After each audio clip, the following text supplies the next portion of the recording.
শাস্তি দিচ্ছি। আমাদেরকে অনেক খাটিয়েছেন। ও ও যন্ত্রণায় যন্ত্রণায় হাত ফুলে গেছে। আমার নিজেরই কোনো ওষুধ কাজ করছে না। কি কি করেছেটা কি মন্ত্রী? কি করেনি জিজ্ঞেস করুন। আমাদের ভয় দেখিয়ে চাকর বাকরের মতন খাটিয়েছে। ছি ছি ছি ছি মন্ত্রী, তুমি এত নিচে নামতে পারলে?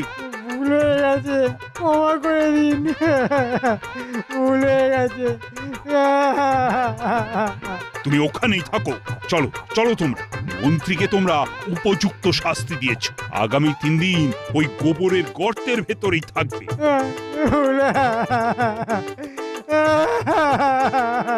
কি মন্ত্রী মশাই, খুব রাজা হওয়ার শখ হয়েছিল তো? এখন গোবরের গর্তে ঢুকেই রাজত্ব চালান। ভাবুন, ওই গর্তই আপনার রাজ্য। ধন্যবাদ, ধন্যবাদ, ধন্যবাদ গোপাল।